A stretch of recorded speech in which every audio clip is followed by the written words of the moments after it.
Good evening. This is the public hearing on the 2019 budget. With formality, do we need to make an official open for the public comment or just open it for public? Do a motion to open it for public hearing. This time I would make a motion to open for public comment. Any comments that you might have for the 2019 budget? I'll second. Motion made by Commissioner Cook, second by Commissioner Bueller. All in favor say aye. All opposed? Motion passes 3-0. So this time, if there are any people in the audience that want to make any comments, if you would come to the podium, please state your name for the clerk.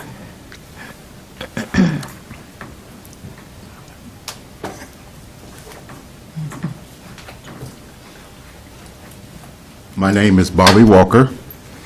Glad to be here, everyone, okay? I come on behalf of, there's an appropriation for service programs for the elderly.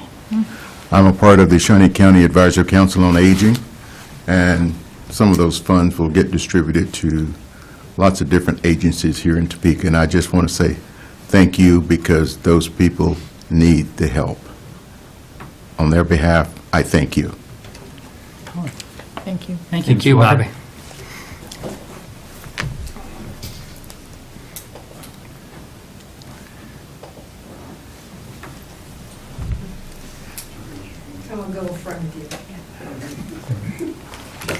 Hi, my name is Terry Roberts, and I am a member of the Shawnee County Parks and Rec Advisory Committee, and I'm going to speak a little bit about that, but I also have other, since I'm here, I'm going to make a few other comments as well.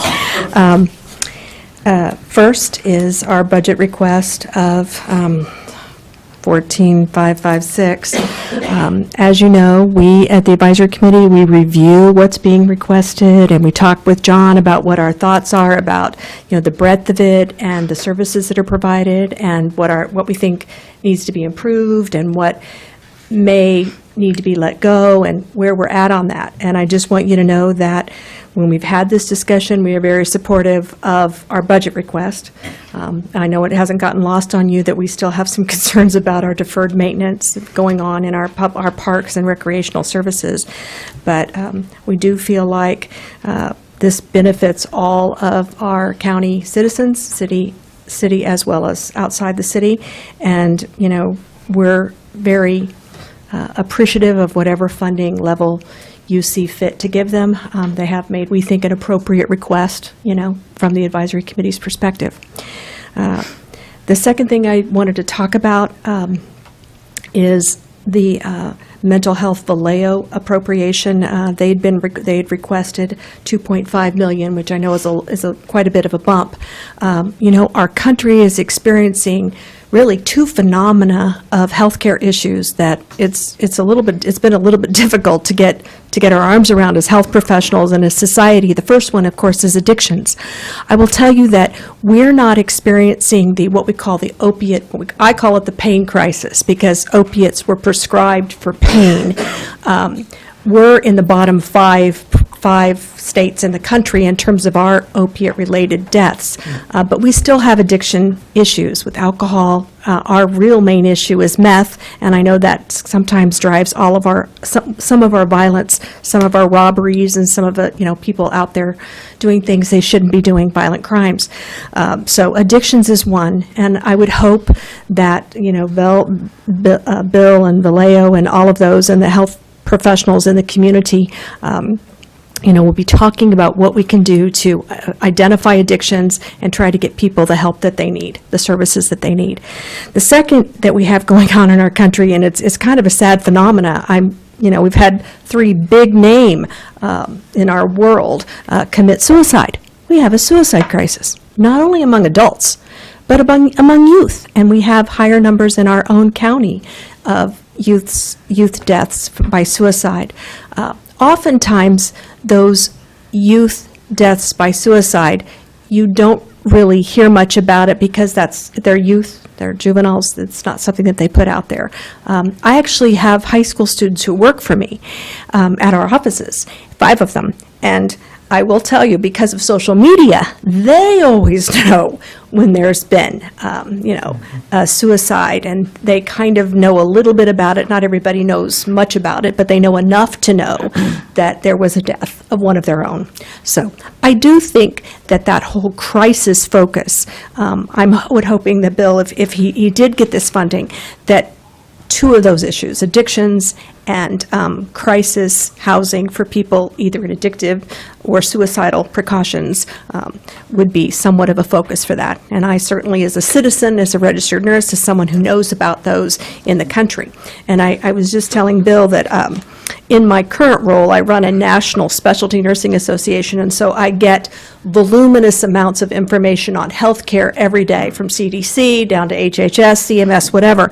And today they released this surprised me, the state with the highest suicide rate on the current data, and it's Utah. Okay, that surprised me. I would not have suspected that, but maybe it's a per population. I didn't read it, but we do know that that is a crisis in our country, and I would hope that mental health issues are very significant and play a very significant role in violence and domestic violence and others, people being unable to carry out their jobs or finish their education and finish their high school education. So, again, I would just ask that you give some consideration to that bump that he's requesting as well. Thank you. Thank you.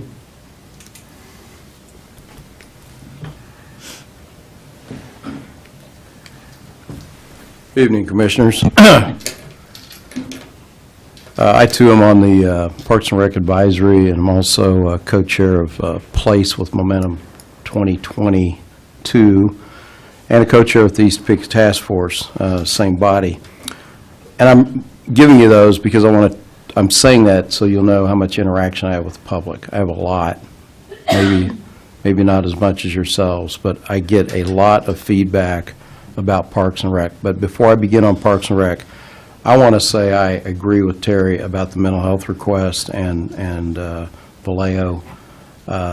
This issue of mental health has come before me in the last year, and in talking to other attorneys and with police officers and the chief, the mental health issue is really starting to boil over, not just in Topeka, it's countrywide, but I would strongly encourage you to put those dollars there, because I think you're going to prevent crime.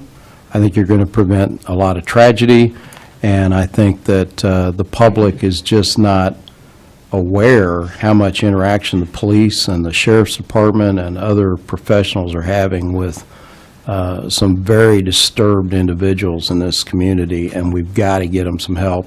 And, then it's going to be up to them if they want to take the help. But I think we need to do what we can to give them that option. So I do support these mental health requests after becoming a lot more aware of it in the past year, what's going on in this community. I sent you some photos. I hope you got them. Different pieces of park equipment that and a pond that have some serious needs. I sent those to you. These are with Parks and Rec, because the pictures really speak for themselves. And what I'm concerned with, and what I see these things in the community, fountains not working, rusted out fountains over at Gage Park, where we have so many thousands of visitors every month, probably more, is that this is an appearance of our community. It's not just about quality of place, not just about quality of life, but this is the image people go away with, and it's not just Topekans, it's not just Shawnee Countyans. So what I'm encouraging tonight is that you do back the Parks and Rec operations budget. Now, I sent a different number because I had a different number from our discussions at the advisory, but I will hone in on one number that I know has never veered from over the last several years, and that is the $1.7 million that's needed for maintenance, just for ongoing maintenance. Remember, we've got about 103 parks. We've got 8 community centers, about 157 roofs. We've got miles and miles of bike trails, lots of sidewalks that need maintained, and everything, as you know, needs maintained. We've got shelters that people rent that have HVAC requirements. And I will tell you, as we replace some of these older pieces of equipment, we're going to cut down our operation costs. That's just going to happen. Another statistic I want to refresh your memory on is we have over 5 million visitors a year coming to Parks and Rec facilities. And that's not just the aquatic centers or the community centers, but that's the community parks, Lake Shawnee, the regional parks, Gage Park. We have about $5 million is raised from revenue that is charged to the public. So John has done a pretty good job of billing when he can, but not everything can be billed, and not everything should be billed. Parks and Rec is a tax-supported entity, and always will be. I just want to share with you that I think John's team is starting to get a handle on the maintenance as you give them the money to maintain things. I'm seeing better maintenance. I'm seeing better attempts at looking at privatization of some of the repairs to save money, to get quicker responses. And I don't know if philosophically everybody agrees with that, but I will tell you that in talking to a former city department head over the weekend, and I'm not going to name names, and it was not a manager, but when I talked about doing certain maintenance things with the city, he said, well, the nice thing about contractors is you can fire them if they don't perform. And he said that it just gets a lot quicker response sometimes, I'm not saying all the time, to get work done, especially if it begins to pile up where there's a lot of deferred maintenance. It's a way to get a handle on the problem when you privatize. It's a way to get experts into the field quickly and fix the problems. And I highly recommend it, at least to look at it as an alternative to hiring a lot more staff. I think it just makes sense, especially when you're in a seasonal business. And not that all parts of Parks and Rec are seasonal, but a large part of it is. So I just want to encourage you to continue to put money into Parks and Rec in a way that makes a substantial difference on the maintenance. And I know you're proud of this system, and we want everybody to be proud of it when they see it and when they come and visit us. This is really the front door of this community, whether it's Lake Shawnee or Gage Park. A lot of people, that's their first and exiting view of Topeka. They're using those parks, they're visiting the parks, and that's their impression of Topeka. So I just want to say that, and I want to thank you for what you've done in the past with some of the reserve money. I will continue to work on a funding source. I got a lot of positive feedback on the last one I proposed. I'm not done with that. I think there is room to do something in the future. And I would say that this $1.7 million is about 1 mil, as I understand it. I think it's 1.6 million is a mil. So I think that that ongoing maintenance is not too much to request of the public. I think the public will support you. Thank you. Thank you.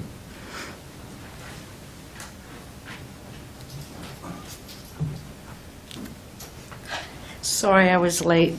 I'm Teresa Miller, and at this time, I'm president of North Topeka West NIA. I stand behind Joe, and I do want to mention one thing that really scares me. The Park and Recreation Department has always been underfunded since the county has taken it over.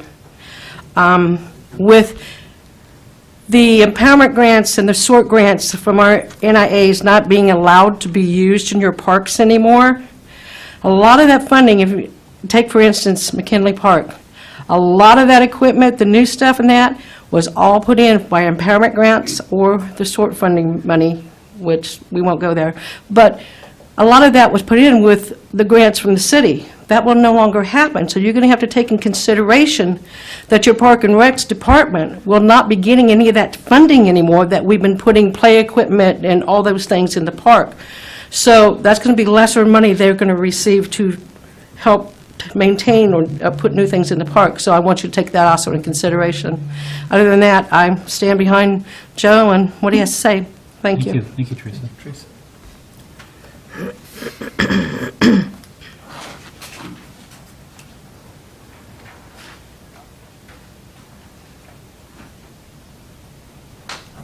Any other individuals? Going once, going twice, sold. So we will have discussions on Monday and for the upcoming weeks about our budget and where we go as a county. I can tell you that this is never an easy process. Commissioner Archer promised me next year will be easy, and I suppose that there's always next year. But the needs of the county, the requests are about $2.5 million more than what we have money. So we will not be able to give everything to everybody that they've requested. But I think that's always been the case, right, Commissioner Bueller? Some years are easier than others, but we do have a gap of about $2.5 million between what we have available versus what we have requested. So the upcoming weeks will be how do we make those decisions on what to fund and what we can't. So I look forward to that discussion. Would ask all of you to remain engaged. Please communicate with us, email, call, stop us. We're here to listen. So, Madam Clerk, is there anything else that we need to address tonight? I'll move to close and adjourn the meeting. Motion to close the meeting by Commissioner Archer. Second. Second by Commissioner Bueller. All in favor say aye. All opposed? We are adjourned.